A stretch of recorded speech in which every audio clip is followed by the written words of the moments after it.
Welcome. My name is Randy Gardner. This is Leslie Daff. We're both estate planning attorneys with Estate Plan, Inc. In this segment, we're going to talk about an overview of the modern estate plan. The modern estate plan is now centered by what we call the revocable living trust. The revocable living trust has replaced the will of the centerpiece of an estate plan, primarily because it deals with time periods outside of death. A revocable living trust starts now in your life, and we're going to put property into this revocable living trust, and it is going to pass through your incapacity. It's going to pass through the first death, if you're married, the death of the first spouse.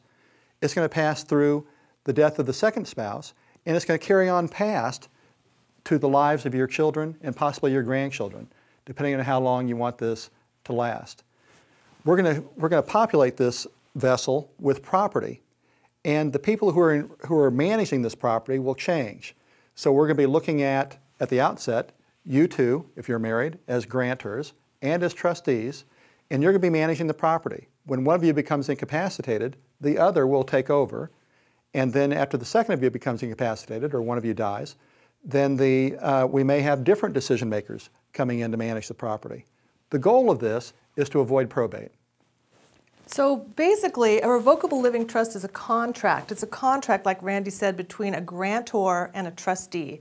As grantor, you'll grant your assets into the trust, retitling assets into the name of the trust. As trustee, you'll manage the assets in the trust. And then during your incapacity, like Randy said, people will step in, other trustees that you name will step in to handle your assets upon your incapacity. At your death, they'll handle it, distribute your assets to your beneficiaries in the manner you designate. We also have some backup documents. This only operates as to assets that are actually in the trust. If you are incapacitated and something is not in your trust, we have a power of attorney. This enables people to, for instance, title your property in the name of the trust while you're incapacitated.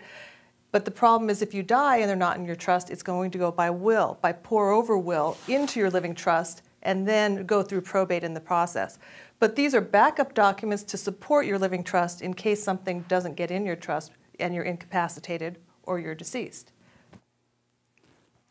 So this is dealing with situations during incapacity. This is dealing with situations at death.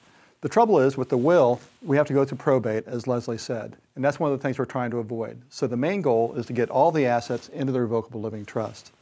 We also have two healthcare documents. Now, in some states, it's 3 documents.